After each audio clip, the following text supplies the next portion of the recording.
You know how they say some things are timeless? The interview you're about to hear is exactly that, timeless. And I think it deserves another listen. And if you've never heard this interview before, you're in for a real treat. Please enjoy this interview rewind.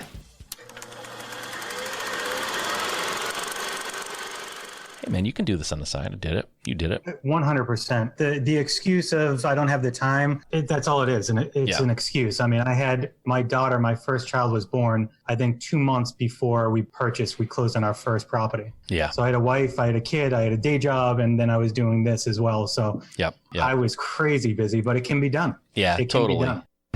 You're listening to the Just Start Real Estate Podcast. If you're serious about your real estate investing business and need real answers, you are in the right place. And now, your host, Mike Simmons. Hey everybody, thank you for joining me on Just Start Real Estate. Happy to have you here. If it's your first time, welcome. Glad to have you. If you've been here for a while, if you've checked us out before, thank you for coming back. I appreciate that. It means we're doing something right, which is good. We're on the right track. All right, guys, today I have a great show for you. I'm not going to spend a lot of time winding up to it because it's a good one. It's a little bit longer, not a lot, just a little bit longer, but there was some really good stuff talked about, and I want you guys to be totally into that, and I want to make sure I stay within your commute or whatever, your workout plan that you're doing. So I want to introduce my guest. His name is Justin Silverio. He is the owner of JS2 Homes and Open Letter Marketing. He has been investing in real estate since 2011 with extensive experience in rehabbing, new construction, wholesaling, and multi-family rental properties in and around the Boston area. Justin founded Open Letter Marketing in 2016 with a focus on providing real estate investors with a more effective direct-to-seller marketing approach than the outdated methods. The company works with hundreds of investors throughout the country and is recognized as one of the top real estate investor marketing companies.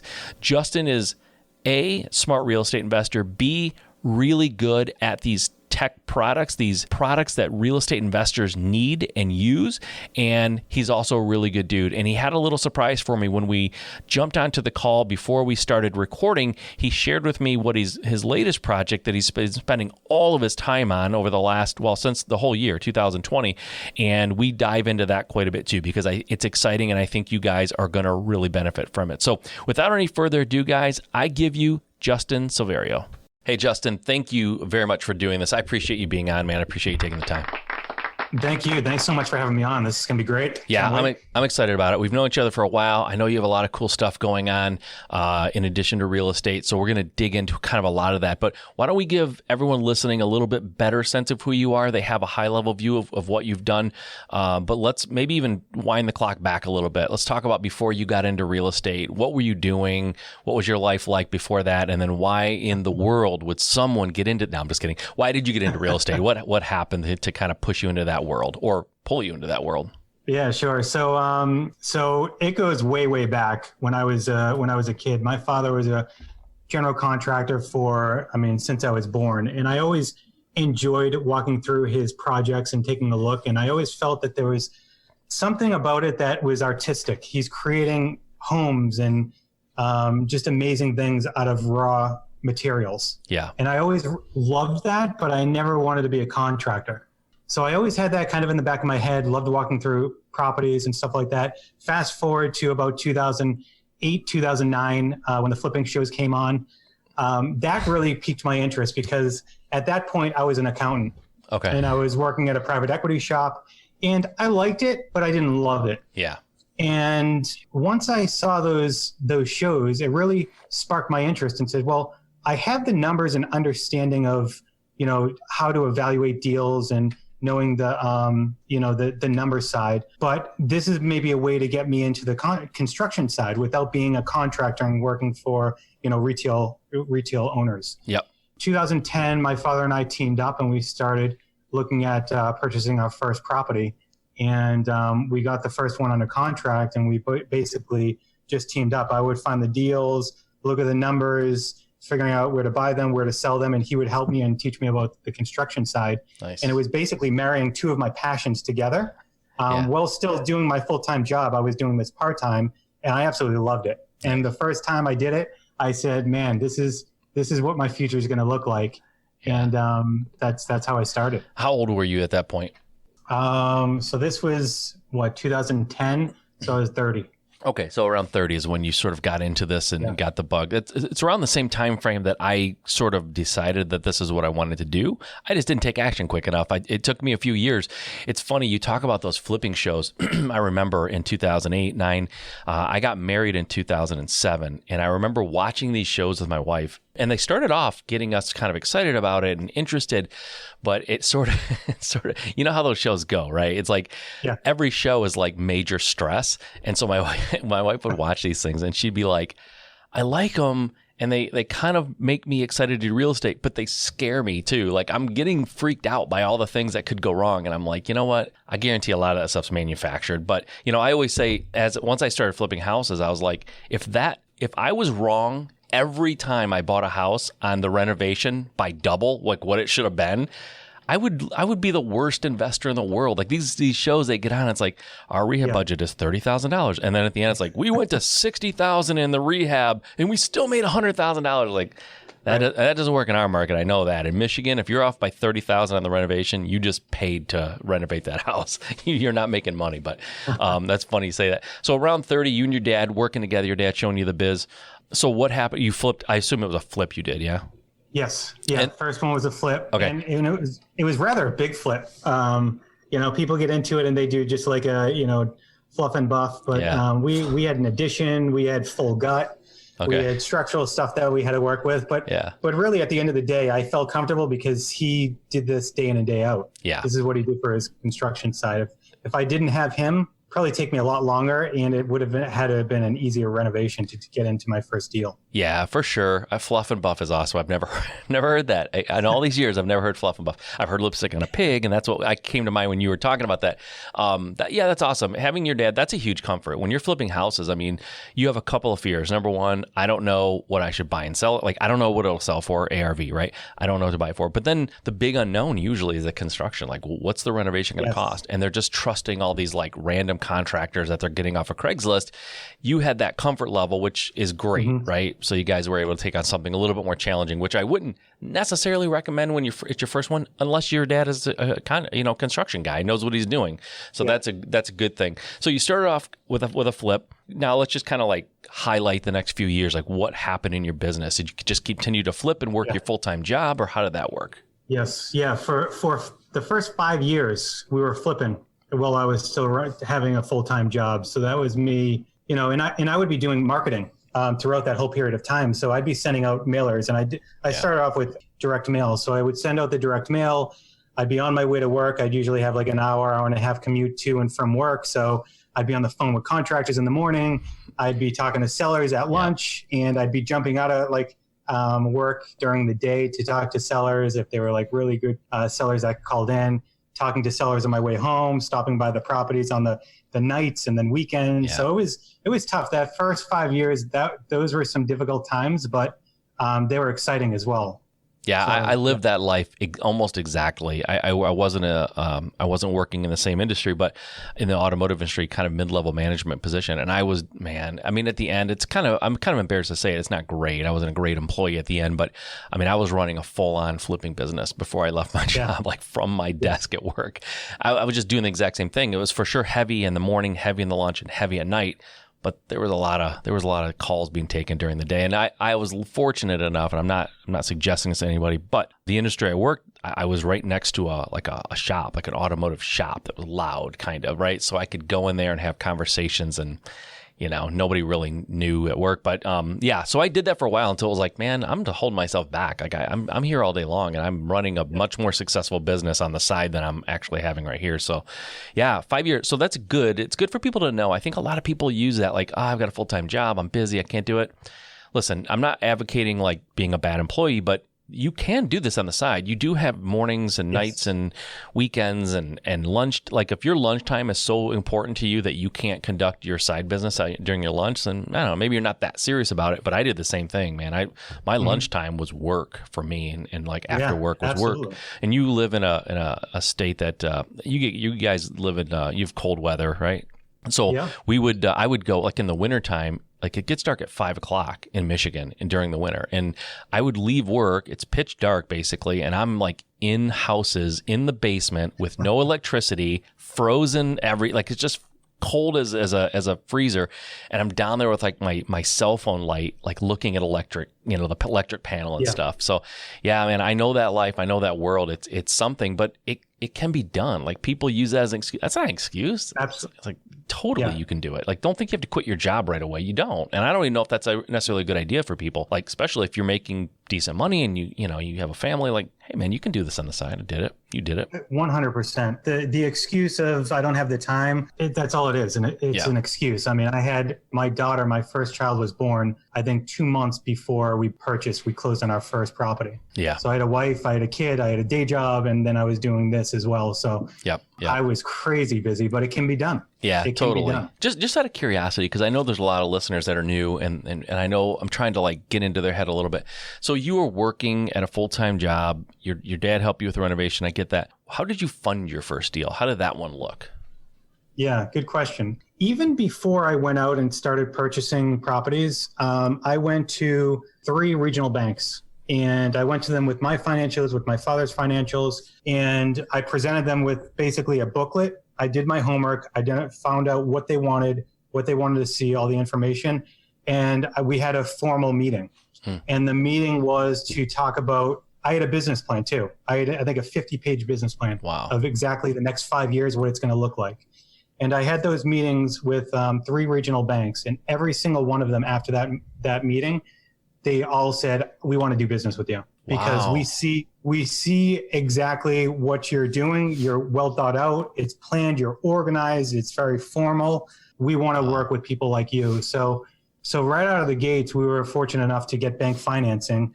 And then for like down payment, we would fund the down payment for it. And ever since then, we've been I've always getting bank loans. And my father was with me for the first 3 years. And he's like, once you're good and you're all set, you're flying, he's like, when you don't need me anymore, just let me know and buy me out of the company and keep going. And he's like, if you want me to lend you money, that's fine.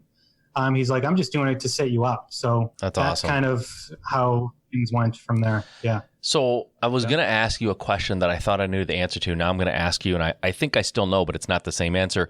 Would you suggest that someone put together a business plan when they're starting out?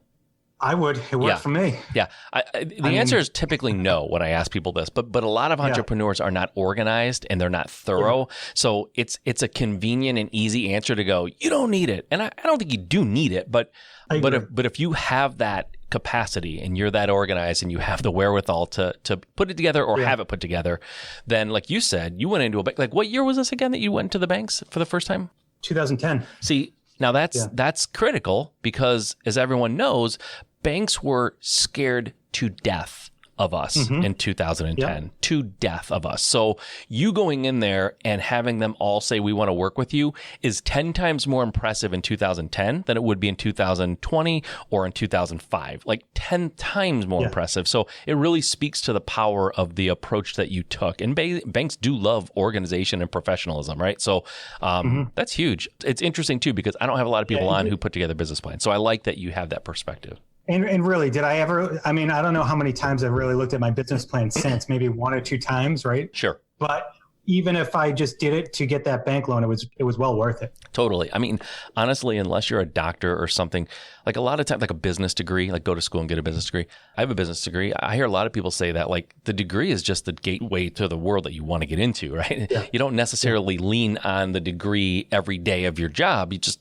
You have to have that to get the job, right? So I think it's just a doorway into the world that you wanted to get into, and that's super smart to do that. So let's move a little more now in time, and let's go up to like present day. What does your real estate investing company look like? Is your dad still involved? Like, how does that all work? So today, primarily, I'm mostly wholesaling. So I actually started renovating properties, and just in the beginning, I started renovating entry-level homes, then moved up to mid-level, then high-end new construction. Oh. And today what I'm doing is more multifamily condo conversions in the city of Boston. So I am doing some development deals in the city of Boston, but I'm only doing about 1 or 2 at a time. Okay. Because they generally take a year, 2 years to actually go through zoning. Right. and get everything finished up. But everything else, I'm wholesaling. Okay. So I've really built out my business to just really focus on wholesales. Okay. Right now. I didn't even realize you were doing multifamily conversions like that. That's very cool. Awesome. So why did you switch to wholesaling? You had a flipping business going. Why? I mean, I know you're still kind of, in a way, sort of flipping the condos. How are you doing that? Or why did you do that, I should say? Good question. And it was a tough decision because, as I mentioned, I love walking through properties. I love the construction process. I don't necessarily like dealing with contractors. Yeah. But when I took a step back and I looked at, all right, where am I making more money on a dollar per hour perspective? And when I looked at everything, it was like a no-brainer that I was making way more money with wholesales for the time that I put into it than on any renovation deals than I did. Yeah. So that's when I made the decision. And not only that, competition was increasing. Mm-hmm. So people were buying properties for much more than I was. So even if they bought it for $20,000 more than I did, that's already a $20,000 spread that I can make just by getting it under contract at my price. Yep, absolutely. So right out of the gate. So competition and where my highest dollar per hour was, that's when I shifted. And that's why I only take on renovation deals or development deals in Boston, because those deals are like really high 6-figure, 7-figure profit deals. Okay. Yeah, that makes sense. That's smart. It's very analytical, very, you just sort of looked at where you were making your money and the return on your time and all that. And that's super smart. Not everyone, a lot of people don't do that. They don't really consider time as being something that's, a currency or valuable to them. All right. So you're a successful house flipper. You're a successful wholesaler. You're doing these conversions, these multifamily to condo conversions, which is totally cool. And we could probably dig into that for an hour. But I want to shift gears a little bit, because one of the things that sort of put you specifically on my radar was something outside of flipping houses and wholesaling houses. It was that you have other interests in other companies that you run that take up a lot of your time and are very interesting. And one of them being, and the one that I was hit my radar first, was Open Letter Marketing, your company called Open Letter Marketing. Why don't we tell everyone what that is, what that means, and why they should even care? Sure. Open Letter Marketing was basically created to provide real estate investors with direct-to-seller marketing. Again, as I mentioned, I started off with direct mail. And I'm very analytical in the business, I'm very analytical on my marketing and understanding what is working, what isn't working, tweaking things so I really stand out from my competition. And when in 2016, I looked back at everything I did, and I was getting really good results on my marketing. And I said, all right, and I looked at what other people had to offer on the market, and everything was basically like yellow letters or very standardized. Everybody copied everyone. And I said, all right, the products that I'm using, and I did a huge test. My marketing campaigns were getting a 26.7% increased response rate over like a yellow letter campaign. Okay. And when I looked at that, I said, all right, I know I have something that works much better, and there's nothing on the market that offers this. And if I was a real estate investor and I didn't have the opportunity to do this testing, I would want a product like that would get me better results and all of that. So that's when I decided to start Open Letter Marketing and really test and track everything that works. And if it does work in my real estate investment business, offer it to my customers. Okay. So I'm almost testing before I'm providing the resource, everything to my customers to make sure that it is working properly. So like bullet point version, what is it that you do that other, and I won't name them, I won't name your competitors, you know who they are. Yeah. What are you doing that would, if someone said, I'm trying to choose between you and 3 other companies that theoretically are your competitors, why you specifically? What are you doing they're not doing, or what are you doing better that they're doing? A couple of things. So we look at the very fine details, right? All of my other competitors, they're just doing, you order a product, they send it out. We actually have like marketing campaigns where there's a sequence of letters that you go through, because in my experience, when you just send the same letter over and over, you'll get okay results, I guess. But what I found to work much better is when you have a proper campaign where each letter builds off the prior one. So it's almost like you're building a conversation with the seller, and you do it in a specific way. So as they go through the campaign, they learn more about you. And when they call back, maybe on the 4th, 5th, 6th touch, the quality of response is much higher because they've learned so much about you. You're building rapport with them.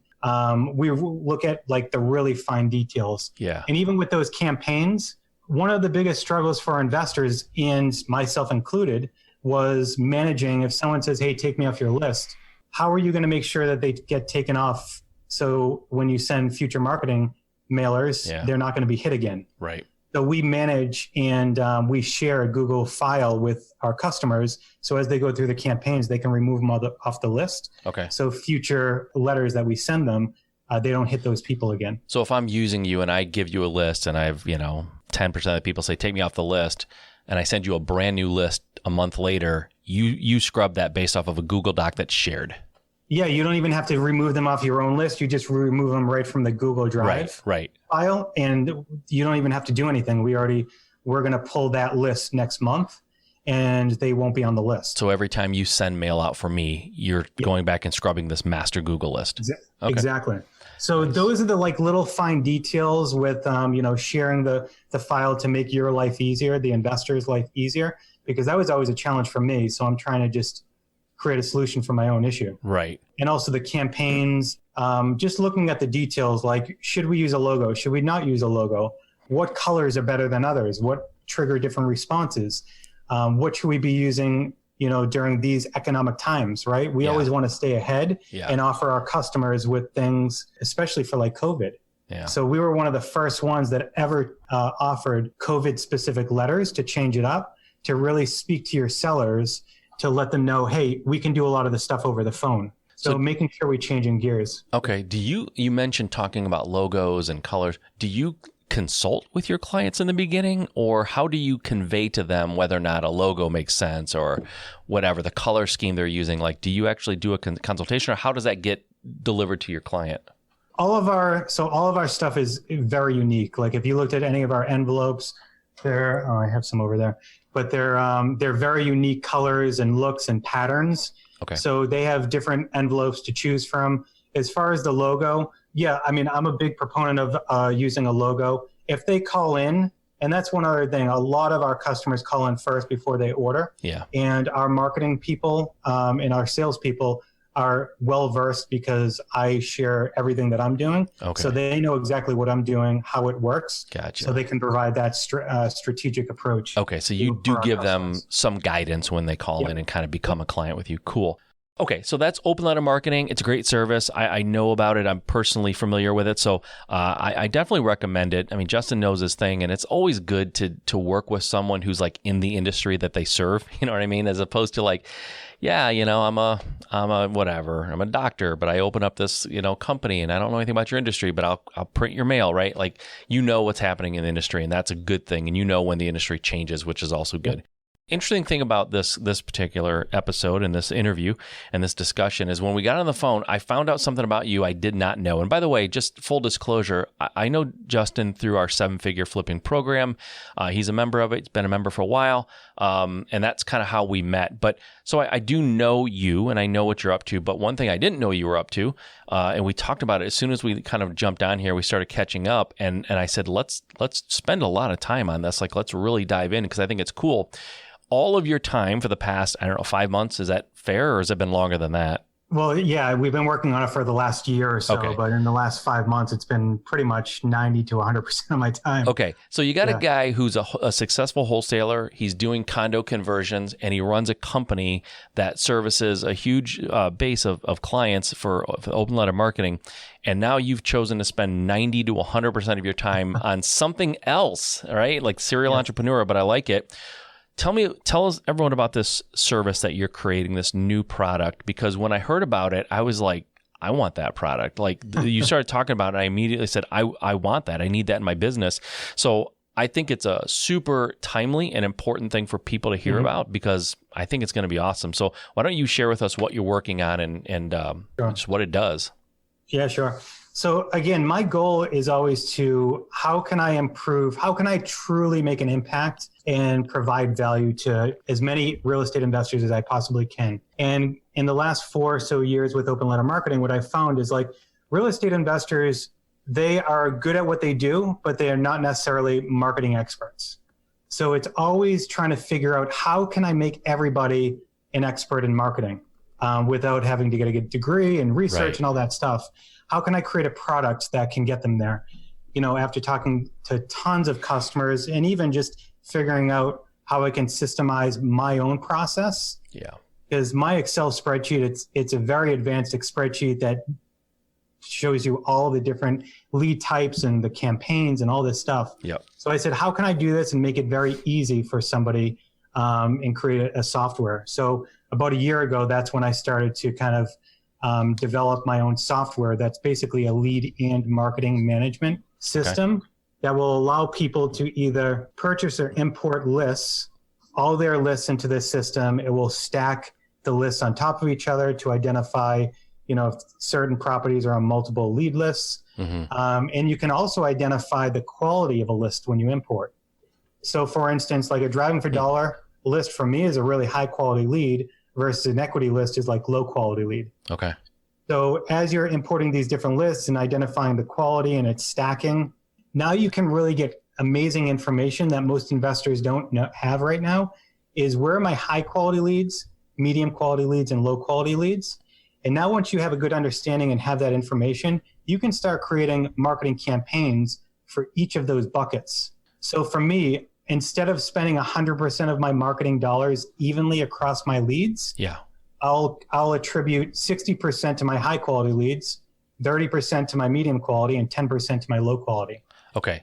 Let me jump in real quick because I have a question. This seems like the ultra critical factor in all of this is, and I don't mean like the secret sauce, but in like a general terms, how is quality, how subjective is that? And how that seems like it's everything, right?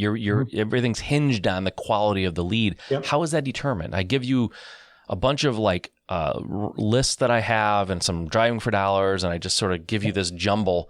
How do you know what's quality? It is subjective. So the user is identifying the quality. Okay.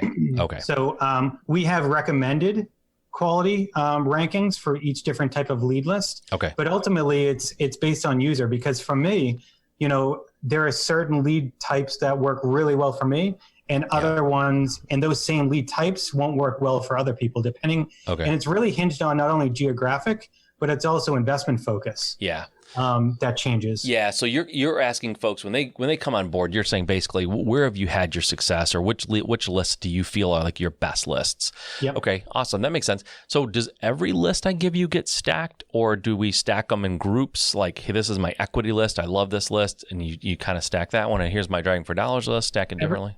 On import, everything gets stacked on top of each other. Okay. So when you go to look at your leads, you can see all the different lead types that it's on. Okay. So you can either do filters and say, show me all the leads that are on 4 or more lists.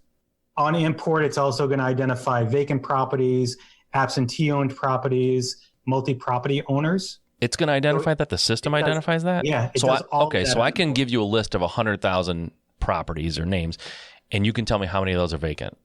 Yep. Okay. Yep. And on a monthly basis, we'll do a new vacancy check every single month, because new properties might get on that list, and it will notify you of the new leads that are now vacant. So all of this is there like a dashboard or something, or is there some sort of user interface? Okay. So I up all these. So what's interesting to me, the concept, well, there's a lot about it that I like, but one of the things I like is we all know what CRM is, right? Everyone has like their client relation management software. Like I get leads in, I put them in my CRM, and like that's how I know who I've talked to. But I never hear anybody talking really about marketing management. You know what I mean? Like, how do I, and as a guy who's done the marketing for his company for a decade or more, I know that can be kind of a mess. It can be a little bit, and listen, entrepreneurs are not, by nature, we're not super detail oriented. Yeah. So it ends up being like a weird hodgepodge. And I've done this, I'm talking about things that I've been guilty of. You start doing marketing because you don't have to think about it. So you just do the same thing you did last month, right? Like I marketed to this list and I got, X amount of deals. And it's like, ugh, I don't know how to stack lists. I don't know where to go. Like, I'm just going to market to the same list, right? I'm sure there's somebody on there that I didn't get or something. So you end up doing like lazy marketing. You market out of convenience instead of out of like strategy. Like you're not really knowing what you're doing. You're just kind of doing what you always done. And I've been I'd say guilty. I think that whole like sending a different marketing piece every time, in all fairness, there's probably some debate there. But I'll be honest with you, I'm more leaned toward the side of sending the same marketing piece. And there was a reason for it, but part of the reason was because it was the same, you know what I mean? And if I could build a logical argument for that, I felt better about it, right? But the reality is, if someone said, well, how much have you tested doing a different marketing piece that builds on each other and like has this message? I didn't really do a lot of that, very little, because it was a lot of work, right? So one thing I know about us as investors, we love when someone takes away the work that we hate. And organization and structure and list stacking, like we hate all that. We like the idea of it, we just hate doing it. So that's awesome. That's super cool. It's just trying to build the tools to free up everybody's time. And like the other big piece is like, marketing for most investors is disjointed. You have your direct mail house, you have, text messaging service, you have ringless voicemail, everything's disjointed, different systems. You have your marketing dashboard that shows you exactly, you can outline all of your marketing activities, direct mail, ringless voicemail, text messaging. So you can see everything, when it's going to go out, in what sequence. It'll remind you if you have an upcoming activity or if you didn't send one out that should have been sent out. So it keeps you very organized and right in front of you. That's awesome. Now, when you say it has like a marketing dashboard, are there like any numbers associated? Do you like show at all where things are most effective or the ROI and that kind of stuff? Or is it get into that side of it? Or is it really more just like, let's stay organized on what we're doing, know when things are happening, and it's kind of more of like keeping your schedule on pace? Yeah, for most of it, it's for scheduling. You can fulfill within the system. You can remove sold homes and stuff like that. So more towards lead and marketing management. Yep. This system also, which I didn't tell you before, we also have a CRM built on Podio, and the two systems talk to each other. Oh, okay. So now as you're executing, so OLM Investor Hub is the lead and marketing management system. As you're executing marketing and people start calling in, now people start calling into my call rail phone number, and it automatically creates a new lead for them in my CRM. Yep. Once they're in my CRM, they automatically get taken off my marketing in Investor Hub. Oh. So they get kicked off. Okay. So they're always aligned with each other, and you don't have to manage two different systems. It does it for you. What's the lead and marketing system called, the management system? OLM Investor Hub. Okay, I'm just making a note here. Okay, OLM Investor Hub. All right, we'll have all this in the show notes, guys, for the record. So is there a URL, or where can people go and check this out? And for that matter, open letter marketing, like where can they check this stuff out? They can go directly to olminvestorhub.com. olminvestorhub.com. Okay, cool. And then what was you have a CRM built on top of this, you said. Okay, and is that a separate product, or does it come with? Okay. Nope, separate product. OLM Deal Flow. I'm seeing a pattern here. Yeah, and that's deal flow, olmdealflow.com. Okay, got it. olmdealflow.com. Building a CRM, not easy. That's ambitious too. My goodness. Like I love that's just a throw in. There are people I know who have dedicated years to building a CRM. Yeah. Like that's impressive. So one thing I don't know about you, Justin, is I have no idea if you have a tech side of you that understands coding. Like, do you know how to do any of this yourself, or is it completely outsourced? I love tech. I don't know coding or anything like that, but I can definitely get around and understand the minimal things. Okay. But as far as coding, no. I have developers that I work with and I talk to every single day, 7 days a week, at 8 a.m. So we're always going through like all the technical stuff with them. But I love it. I love using tech to help just relieve a lot of time. Yeah. And do a lot of the stuff that we don't need to do. Was there development involved with open letter marketing? Did you have to hire developers for that? Yes. Okay. Yeah. Was that the first thing you had to hire a developer for? No, I would say when I started my blog, I started a blog when I first got started in real estate to kind of detail my journey. Mm-hmm. And I used some developers to kind of build that out as well. Okay. What is that like though when you start building out like an actual product that requires a skill set that you do not possess, right? Yeah. Especially tech, which I'm sure there's a lot of ways you could go wrong. How bad or good did that experience go? Did you have a lot of mistakes or did it go pretty smooth? No, it's tough. It's tough. I would say it's really tough. Anyone else will tell you that it will cost way more than you think and take way more time. Yeah. But I would say the best thing that I did, because I always try to, before I hire someone, I always try to learn the very basics of what they're going to need to do. Right. So I can test to see if they're doing it properly. Yeah. But with coding, I really didn't have that. So I hired another consultant, an outside consultant, to review all code to make sure everything was correct. And that was the best thing that I ever did. Really? Because that helped out tremendously, just from an efficiency standpoint, optimization, everything. So was it like somebody you found on like Google or something, or was it like a warm relationship of somebody you knew that could help you with that? No, I used a service, and it was recommended by one of my friends and TopTal. So Top TopTal. Yeah, I know exactly what you're talking about. Yeah, I listen to a podcast that always promotes that. Oh, awesome! Their consultants are the guy I've been working with for the last 6 months has been absolutely amazing. Wow. Very well versed in code and optimization. It's been amazing to work with him. And that person is just consulting. They're just looking at what your person you hired is doing for you. Because I know they'll do the coding. Like TopTal has people that will do that. Okay, awesome. Yep. Very cool. That's a tangent that maybe no one cares about. I'm interested because I think it's kind of cool. Awesome, man. So what's next in real estate for you? Like, let's go to back to that old business that you started a while ago. What's next for you there? Where do you want to go with that? So next 6 months for me is building out more of my wholesaling business. So I have 2 acquisitions people right now. We've created procedures. That's what we worked on a lot last year and into this year. So it's really building that and scaling that more and then expanding. Okay. So that is the core focus, is making sure that we have a systematic process for wholesaling. And then once we have that, then it's going to be within the next year and a half to build out different arms to bring in rehab and development and just have different arms of the wholesaling business. Gotcha. So pretty good ambition there. It's not like you're putting that on the back burner by any means. No. Open letter marketing, just humming along, going great. Is there any changes in the future for that, or is that just going to keep going as the way it's going? Which is, by the way, fantastic service. But is that anything changing there? Yeah, for us, we're getting more tech, right? So Investor Hub and Deal Flow, much more tech based. We're being much more of a technical side of things when it comes to direct to seller. To get people to leverage software to implement. We're still doing direct mail and all of that, and working with some of the top coaches around the country and to help fulfill. But for me, it's always being on the front lines. I always want to engineer new things that will get people better responses when competition increases, how things pivot. I always want to be on the very front lines. So we're always testing new products, like we're testing augmented reality direct mail pieces. So basically, it's like a QR code that's on your letter. Okay. And when you take your phone and you take the camera, put it over that QR code, they can click a button, and now a video will start playing, and it will be me talking. Hey, my name's Justin. I'm interested in buying your house.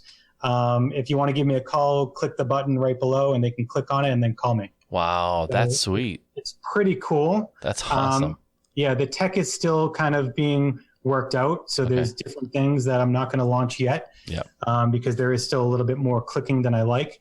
But that's the stuff that we're working on behind the scenes to try to figure out, the new stuff that hasn't hit the market yet. Dude, man, you're killing it. You're all over the place, but this is amazing. And then obviously you have OLM Investor Hub and OLMDealFlow.com coming out. So as this episode airs, it's July.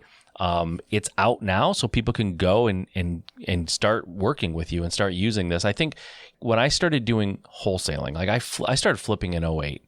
And I was getting things off the MLS at the time. But when I started doing direct mail, I started in 2014 and then really ramped it up in 15 and 16. It was a lot easier to get people to call, to get deals. It was just a lot easier. I'm not going to lie. I was doing a much worse job and my volume was a lot lower. And if I was able to get deals that like back then, spending the money I'm spending now, like it'd be ridiculous. So getting leads, putting out marketing that actually gets a positive response and gets you in front of that person to ultimately try to buy their house, that is hard nowadays. It's not as easy as it used to be, and it's not getting easier because competition is increasing. So your service, what you're providing, what you're focusing your time on is like the oxygen of a real estate company, right? Like how long can you go without leads? Like you can't, about as long as you can go without oxygen, right? So your company dies if it's not getting leads, and that's the name of the game, and you're focusing on that. I think that's important for people. So if you're interested in checking this out, guys, I'll have links to all of this in the show notes. Openlettermarketing.com. If you go to olminvestorhub.com, olmdealflow.com, you can check out what Justin's up to. If people want to reach out to you, what's the best way to get, if they want to, like, get a hold of you? They can shoot me an email, justin@openlettermarketing.com. Okay, Justin, openlettermarketing.com. We'll have that as well. Anything else you want to talk about? Anything you're excited about? I can't imagine there's more, but if there's something more that you're doing, like, I don't know, are you building hospitals too? Like, what else do you have going on? That's it for now. All right, that's plenty. For now. I mean, good. I told you we're in the middle of our move. Today's our first day in the new office. Yep. So other than that, just getting everything pushed forward and moving along. I'm gonna have to re-listen to this episode once it airs. When I start feeling bad about myself that I don't have time, I'm gonna re-listen to this because you're making me feel like a slug here. Awesome. Listen, Justin, I don't want to take up any more of your time. I appreciate you doing this. Super successful real estate investor, super successful tech developer of new products for our industry, which is, something we sorely need to get ourselves a little more into where we are in time instead of some of the antiquated stuff that real estate investors are doing now. It's all good. It all works, right? But having more options and getting a little bit more tech savvy and efficient in our businesses, it's super important for us. So thanks for doing that, man. Thanks for your time. I appreciate you doing this, and we'll talk to you soon. I'll probably see you in a couple of months. That sounds good. Thank you so much, Mike. I appreciate it. All right, man. Thanks a lot. All right, I hope you guys got a lot out of that episode. I enjoyed doing it. Justin's a smart guy. He's running a really, really good real estate investing company. I know that because I know him firsthand.